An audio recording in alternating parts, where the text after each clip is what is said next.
Sorry for everybody who was online. I'm not going to repeat it. Sorry, y'all. Thank you, Molly. I appreciate it. I just talk so loudly, I think I can hear myself. Back in August, Carla and I were laying in bed, and it wasn't super hot August, but the window's wide open because we sleep with 3 dogs in our room, and it gets to be quite humid and hot. And so the window's wide open, and while we're sleeping, the middle of the night, we are awakened by the worst of all kinds of sounds, just outside of our bedroom window. Coyotes from the wooded area near where we live had cornered a cat, and they were fighting in the corner of this neighbor's yard, and the coyotes were yipping and jumping. You could hear them jumping and yipping all the time. It was bad.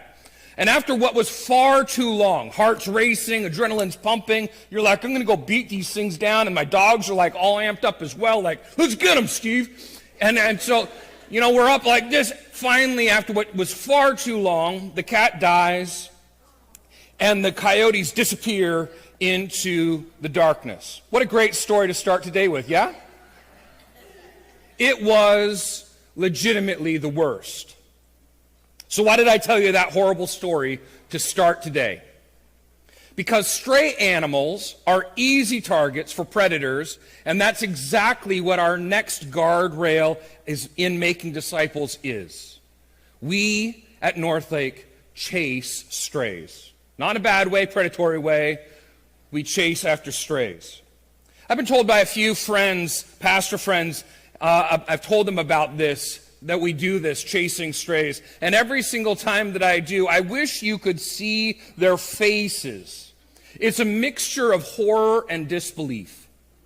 They say things like, aren't people weirded out at Northlake by this? Aren't you scaring people away from Northlake? There's no way that this can be sustainable, Steve, that you keep on chasing strays. Secondarily, they are in disbelief that we actually know who you are. How do you know who to chase, Steve? How do you know when someone hasn't been here? Certainly you don't tell your congregation about this, because if your congregation knew about this, they'd be like, well, now you know. Throughout the Bible, Jesus' apprentices are called sheep. We've spent a long time talking about the beneficial and the negative even qualities of sheep. Sheep are dumb, but sheep need a shepherd. They need to be cared for. They need to be led. They need to be guided. They need to be supported. Jesus, in describing the people that follow him as sheep, Jesus describes himself as, I am the chief shepherd. And the early church leaders, the early church pastors and the leaders, the apostles, were considered shepherds in their own right because they had learned how to care for God's sheep from following Jesus. A couple weeks ago, I used the story of Lazarus, where Jesus weeps because he's looking at the people who are mourning Lazarus' death, and he says they are like sheep without a shepherd, and I so desperately want to help them. There are lots of applications for this idea of a shepherd. But today's application of this theme, this model, this moment in the Bible is, what do shepherds do when one of the sheep wander away? We saw from Luke chapter 15 a couple of weeks ago that the shepherd goes after one sheep and leaves the 99 behind to go and find the one sheep. And he leaves them all together and safe to go and find the one who has wandered away. Why? Why does Jesus use this story? Why is this analogy of sheep and shepherd and going and finding the lost sheep so important? Because Satan is just like the coyotes that cornered and attacked the cat in my neighbor's backyard. He hunts the spiritually wounded, the isolated, the unprotected, the spiritually ailing, sickly, or even just straight oblivious followers of Jesus. In other words, what I'm simply trying to say is this: Satan is trying to take you down. One of Jesus' disciples, who he says Peter. There's this interaction at the very end of the time Jesus is risen from the dead. Peter has denied him, and there's this interaction with Peter as they come back together. And Jesus has this fire on the edge of the lake, and the guys have been out fishing all night, and they come back over, and Jesus is providing them breakfast kind of meal, and he has this interaction with Peter. He says, "Peter, do you love me?" Even though Peter has completely betrayed him and said, "I don't know this dude," when he was in the middle of being presented to Pilate. 3 times Jesus says, "Peter, do you love me?" And then he says, "Feed my sheep." "Peter, do you love me?" And then, "Feed my sheep." It's this Peter, this disciple, that Jesus has walked along the road with, even in the brokenness, even in the moments where Peter has failed. It is Peter, later on, who writes this for us about what it looks like. 1 Peter chapter 5, verse 8, he writes this. He says, "Stay alert. Watch out for your great enemy, the devil. He prowls around like a roaring lion, looking for someone to devour." As a pastor, as a leader here, I am commanded by God to care for his sheep. Peter, earlier in that chapter, chapter 5, verse 2 and 3, he says this to pastors. He's like, care for the flock that God has entrusted you. Watch over it willingly, not grudgingly, not for what you can get out of it, but because you are eager to serve God. Don't lord it over people assigned to your care, but lead them by your own good example. That is a high standard.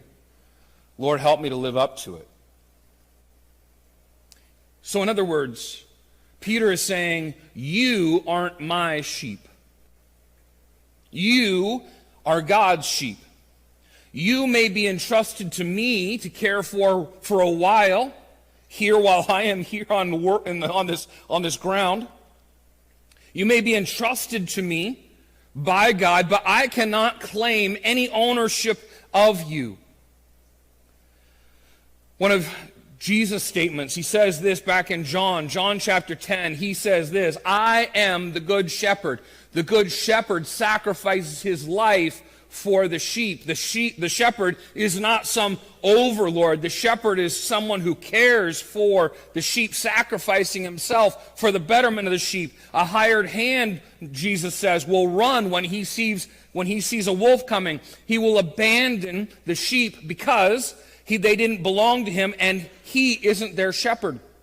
And so the wolf attacks them and scatters the flock. The hired hand runs away because he was only working for the money and doesn't really care about the sheep. I, Jesus says again, am the good shepherd. I know my sheep. My sheep know me.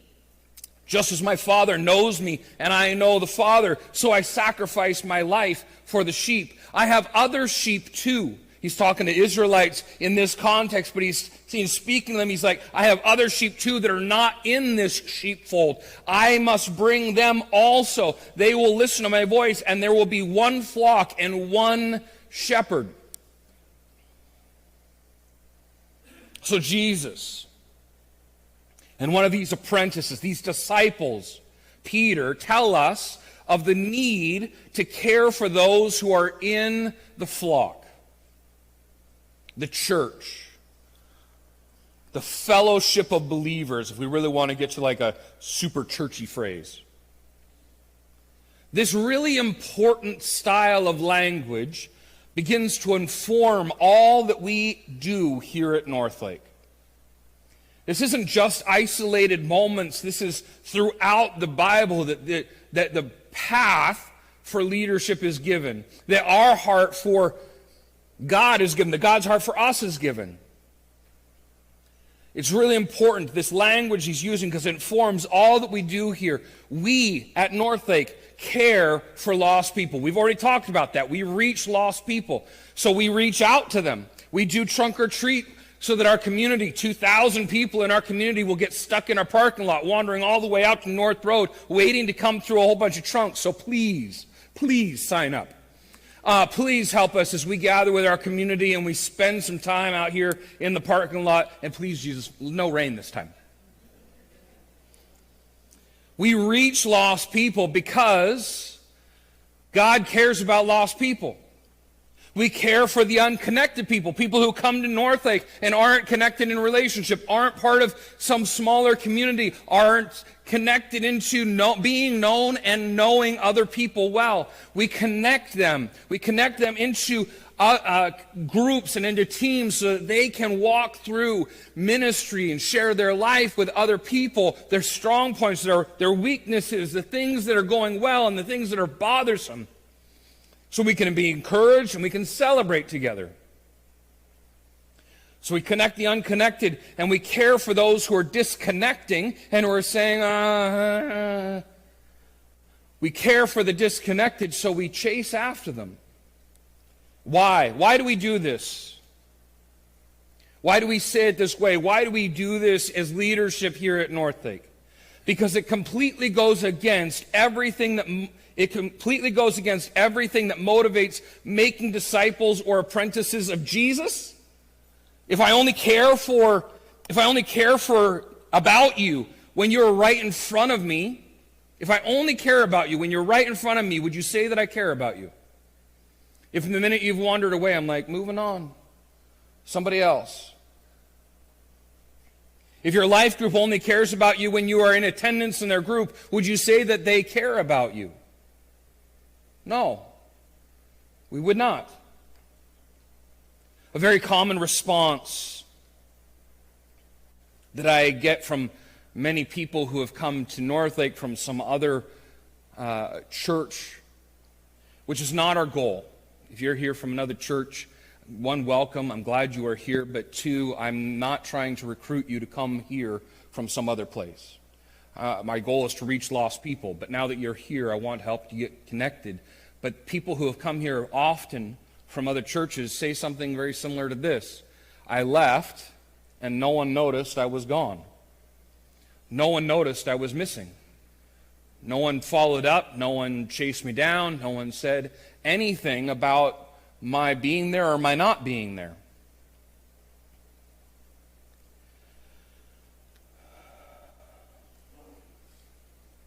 Maybe you can relate to this.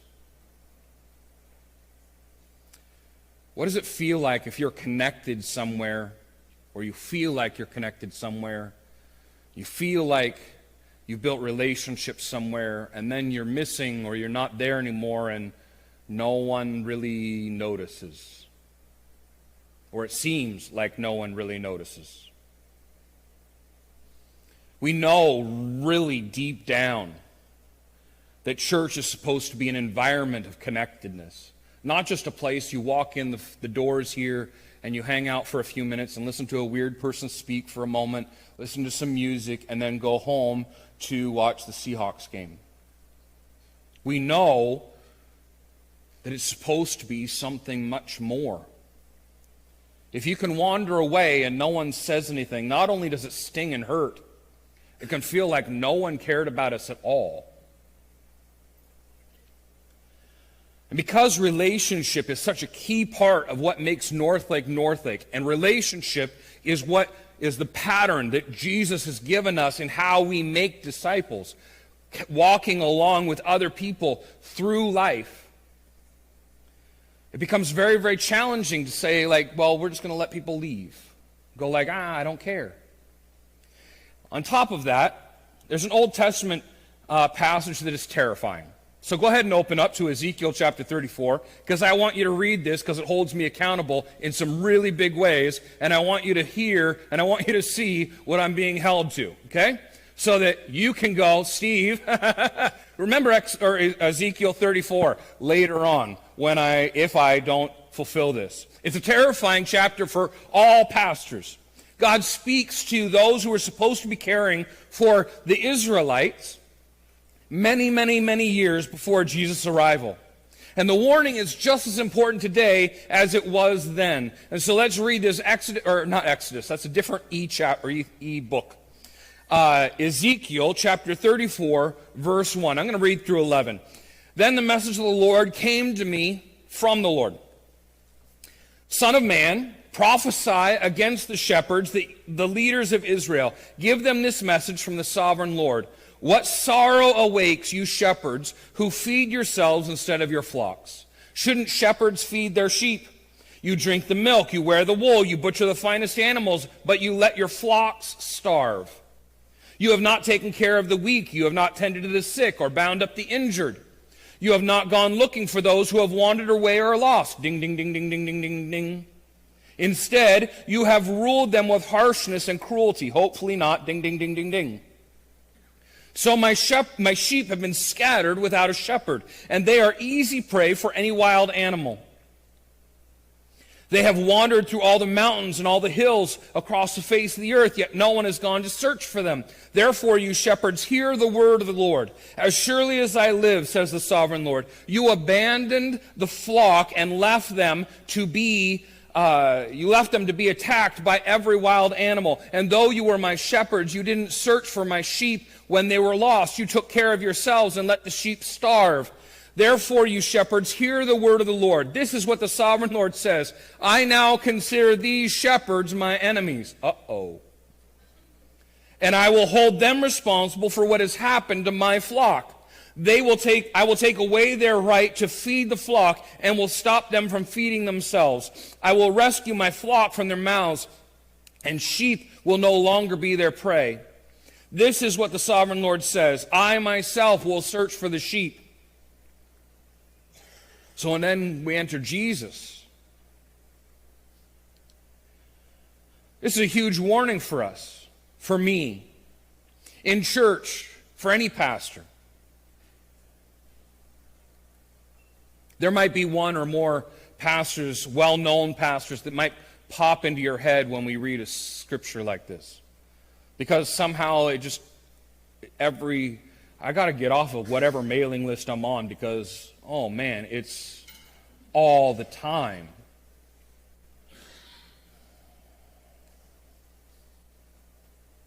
This warning that we read here in Ezekiel then is to remind us, don't be like that. Whatever kind of leader you are, whatever kind of pastor you are, even if you're a life group leader or a ministry leader or a ministry team member, don't be like that. This is the warning for a pastor or a team leader or a life group leader to consider taking our responsibilities very seriously. Care for my flock, God says. Go after the lost. Go after those who are wandering. Go after those who have wandered away to do something else, gotten distracted because squirrel.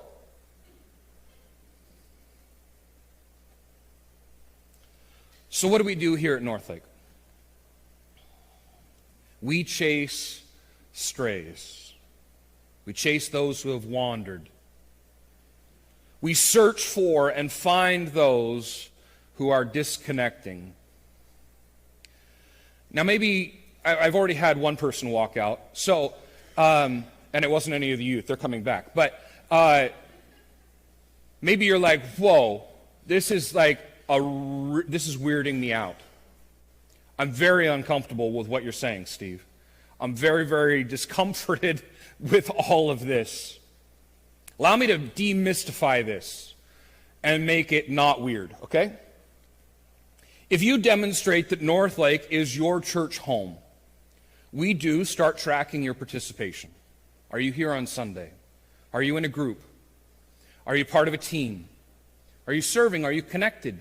Because all of these things help us, help Ryan, help Molly, help us as a leadership staff here at Northlake to talk about how do we help people who are at Northlake get connected? How do we keep track of who's here and who's not? How do we make sure that we are doing our job? How do we make sure that we are not giving up and not letting go of people who are wandering?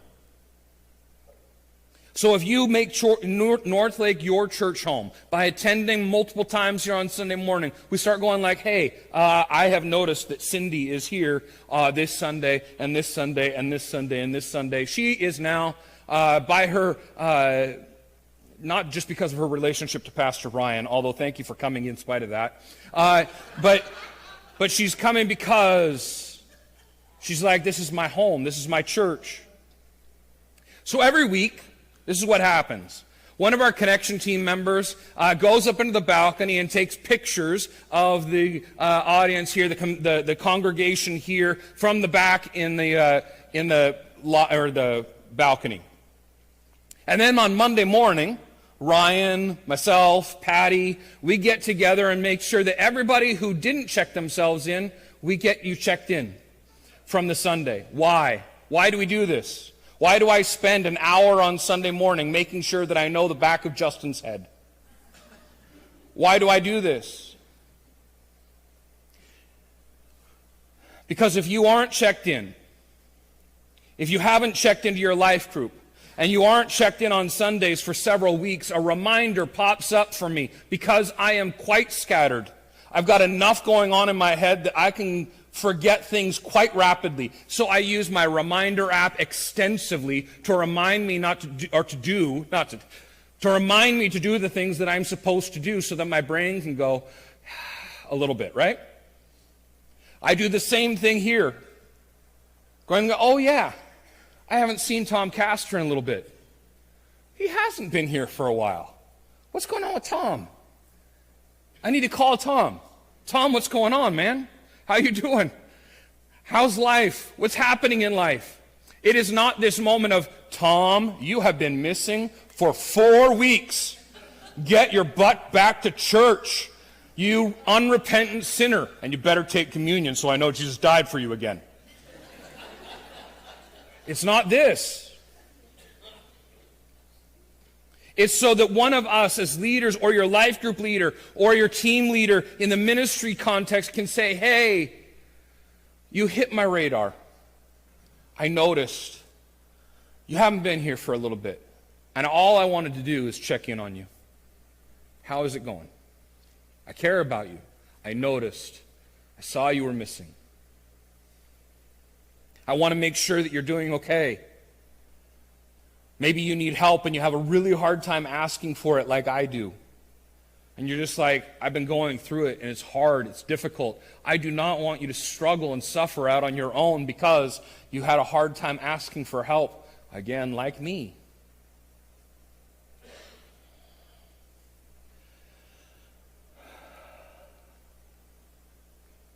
If tracking you, the idea of tracking you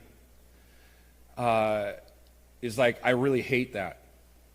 I really hate that you're paying attention and you're marking me in and doing attendance on me, whether I like it or not.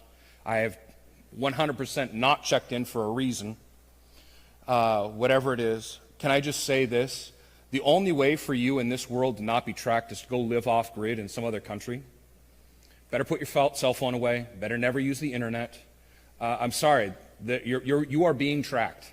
You are being monitored everywhere and every place you go, whether you want to or whether you don't. It is unfortunately a credible, challenging reality of life.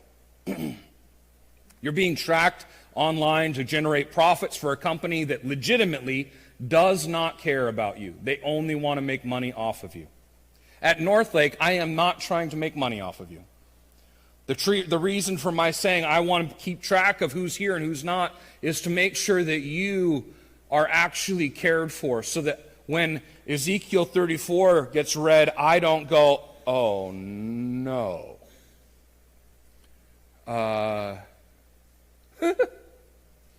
That's me. Ryan does it for the same reason. This check, this follow-up, this chase, our chasing of strays is not out of obligation and like, oh man, you better come to church, or shame and Tom, how dare you be gone for 4 weeks, or accusation. Sorry, Tom, that ship already sailed, as accusatory as that was. These check-ins aren't be like, hey, where have you been? Why aren't you at church? What's going on? And all the dumping that frequently we can carry into our relationships here at church, because it's easy to guilt people. It's not right. But our check-ins are actually done out of love. I love you. How do I care for you well? How do I make sure that you're not off wandering when it's my responsibility to make sure that you are cared for? Now, maybe you're like, but Steve, maybe legitimately I just don't want to be at Northlake anymore. Your speech or your speaking has just worn me out. I can't go to a church where the pastor wears Seahawks jerseys or Sounders jerseys, or I got a Silvertips jersey last week. You're going to see that pretty soon. So I can't do this. It's irreverent, or it's whatever.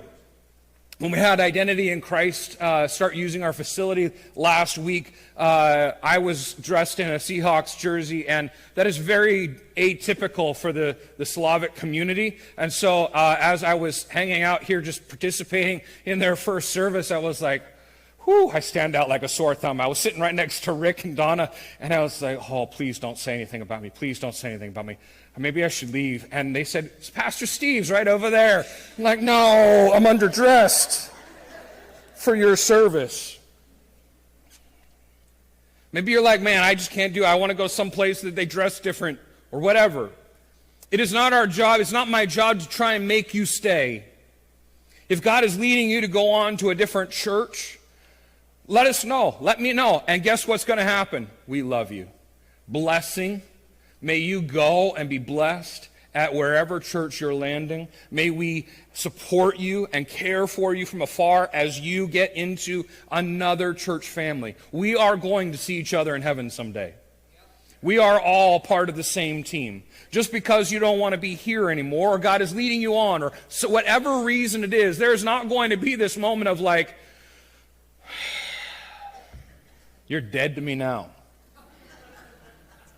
I promise you. I will joke about it, but I will not actually mean that. You will be, we'll send you, we'll launch you, we'll pray for you as you go. If you are busy, however, and you can't make it, you're also going to, when I call you up or I email you or something like that, you are not going to be getting this like, how dare you be too busy on Sunday morning? You're going to get the call to say, I want to know how life is going. Are you doing okay? I want to extend kindness. I want to extend grace, because I do know living in this world is quite challenging sometimes. If you, however, have gotten distracted and it is easier to stay in bed than participate, you're going to be encouraged to be returning because you're missed.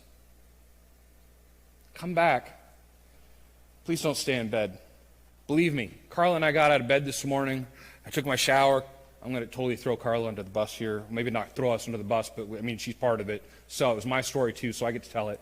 And so she came in and she was like, I'm so tired.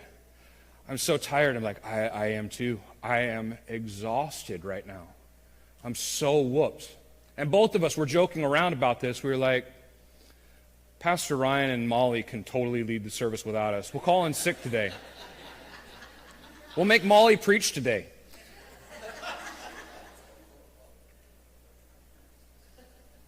I get it. I get it. You're not alone. But if we keep on doing this as a pattern over and over again, one, you're going to be like, where's Steve? But if you do it, I mean, there's this moment of, come on, come back. I miss you. I want to see you. So those people who are online this morning,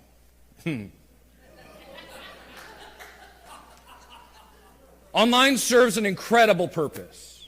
And I'm so glad that we have our AVM team. So many people who come to Northlake. I was actually talking to Cassie last week, who've been watching us for a year before she came and actually was able to hang out with us.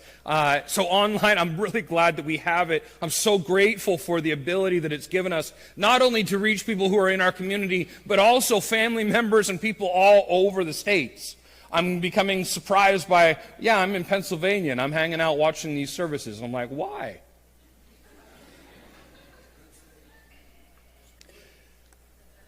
Online serves a purpose, but it was never intended to be a crutch for us to isolate. So for those of you who are online and are regularly online and are local in our community, I really would like to challenge you today to engage here at Northlake personally, physically, with your body, not just with your eyeballs through a TV, but to engage with people, to talk to people, to get to know people, to hang out with people, to get connected into a smaller community rather than being alone in isolation. Here's the reality again. I cannot do all the chasing at Northlake. Pastor Ryan is like a Lego board that you can attach like 5,000 pieces to. I am not that kind of person. I love Ryan for all the gifts and the abilities and what he has given to Pastor Ryan. He is a blessing to Northlake, and I will never back down from that. However, I am a very different person than Pastor Ryan, and we make lots of jokes about it. My connectivity ability is much lower than Pastor Ryan's. I cannot do all of the chasing here at Northlake. I cannot do all of the caring here at Northlake. It is not possible for me or Ryan to do it, even though Ryan will give a much better go of it than probably I could. It legitimately is not sustainable for one person to be doing all of the chasing. So it then is on me as the lead pastor here at Northlake to build a culture where people are seen, where people are cared for, where people are chased in the most positive way possible. So your life group leader, your ministry team leader are chasing you first, hopefully. If you aren't connected into a group or onto a team, you hit my list first. And I'm the one, or Pastor Ryan, or one of the other staff members, we're the ones who are going to be like, hey, I noticed, I recognize you haven't been here. We miss you. This isn't just about leadership, though. This is about a heartbeat that we are growing through our whole congregation. I said a couple of weeks ago, maybe I said it last week, I am so grateful, so grateful. I am even proud. I could wear it like a badge of honor, the reputation that Northlake has, and you are Northlake. People will come in for the first time. People come in for the second time or whatever, and they begin to go like, oh, I've noticed you're friendly. You actually don't like, to me when I came in. You actually engage with me and participate, and I'm so grateful. That is the heart that we're trying to grow through the entirety of the congregation. But not just, hi, how are you doing? So glad to see you. But also, hey, I missed you. I noticed you haven't been here for the last couple weeks. Kyle, can I call you out? All right, thank you. I appreciate the permission. Too late. Today, Kyle's wandering by with William today, and I'm like, bro, I haven't seen you in a couple weeks. Well, I went on vacation, and we were sick. Totally legitimate reasons.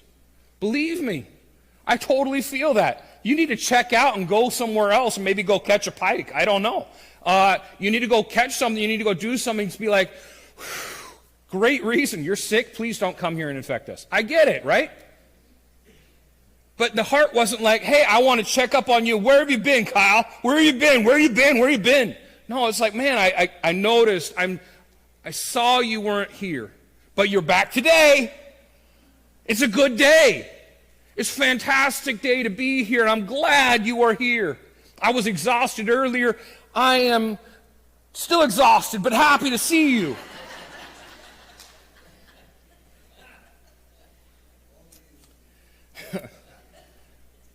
So my desire, why am I saying this? I'm inviting you to chase strays with me. You know, usually we generally sit in similar sections of the room. I'm staring at you. You're all laughing. I see it. I sit in front of Helga and Lynn every single week. They know where I'm going to be sitting, so they don't sit in my spot. And the one time that Helga sat in my spot, I didn't know what to do with myself. See? We generally sit in similar sections of the space for a variety of reasons. I usually sit there not because that's my spot, but because I need people to know where to look if they need something right away. He's right there all the time. Pastor Ryan always sits right there if he's in service. similar reasons. But you may sit in your spot. Look around you. Get to know the people who are around you. Chase down the people who are missing. Harold's already looking. I love it. Look around you. Get to know the people who are around you. Notice when they're not there. Chase them down. Get to know their phone number by inviting them out to coffee. Do something today. The Seahawks game isn't on. It's tomorrow. Go and do something fun today. Say, hey, I want to get to know you. I want to participate in life with you for a moment. I want to get to know who you are for a moment. And then when they are missing, be like, hey, I saw you weren't here. I missed you. I thought you'd be sitting next to me, and I didn't hear your voice when we were singing. I totally noticed because it stinks. Whatever. That's what people think about my voice. I'm pretty sure. We want to team with you in caring for those who call Northlake home. Because God's already said, Steve, as a shepherd, if you don't chase people, if you don't find lost people, if you don't go after those who are wandering away, bro, you're not taking care of my flock. Whether I like it or not, I have to answer to this kind of standard. And I'm not trying to impose it on you, but I'm simply saying, will you join me? Will you join with me to care for those who call Northlake home so that no one would be able to walk away from Northlake and say, I went there for a long time and no one noticed when I left. No one cared. I spent a lot of time. I served a lot. Did a whole bunch of stuff. But no one knows.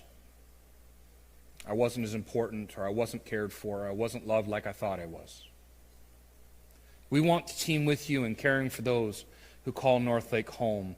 If you're like, man, I love this idea, please jump into our connection team. Our connection team is such a key part of us doing this here on Sunday mornings, but also it helps participate throughout the week. We would love help in organized style, looking for people who want to care for others and be hospitable. This is the next guardrail as we continue to grow towards making disciples who make disciples. To go and chase those who have wandered or gotten distracted. Because you are valuable. And if Jesus says you're worth chasing, then certainly I should.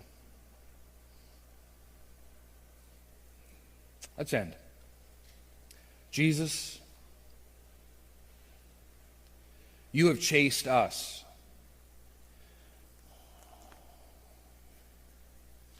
You chased after us first. We didn't chase after you. You saw our brokenness. You saw our need. You saw the relational disconnection that we had with the Father. And as the Bible tells us over and over, God, we didn't love you first. You loved us first. You chased us. You told us the truth. You invited us to follow you. And so, God, as we say yes, as we accept your invitation, as we say yes to what you've done to rescue and save us from ourselves, from the things that have separated us from relationship with you, our sin, our brokenness, the things that ultimately lead to death and hell. God, we thank you for chasing us. Help us now to carry your heart with us towards others who have also said yes to you. We're going to chase after those who are lost, who are not rescued, who are not part of your flock yet. We're going to reach them, Jesus. We're going to focus and pay attention to that. But now when people say yes to you and people want to be part of your flock, God, help us to care for them well. Help me, Jesus. Help Pastor Ryan. Help our elders. Help our ALT. Help our staff to care for the people that you have brought here to Northlake so that we would be able to live out the things you're holding us to.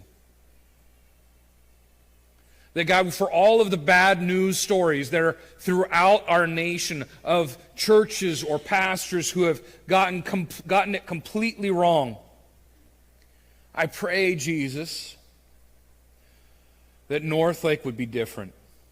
That we would be a different people. Changed by your Holy Spirit's activity in our hearts. And that our hearts would reflect your heart. Help me, Jesus, to care for and to connect with people. Not weird them out, although that comes easy. But help me, Jesus, to care for the flock you've given to here at Northlake. Not my flock, God, but the flock you have entrusted to my care. Help me to care for those who call Northlake home well. So that I can honor you, not make my name good, not make my name big, but God, so that your name can be huge.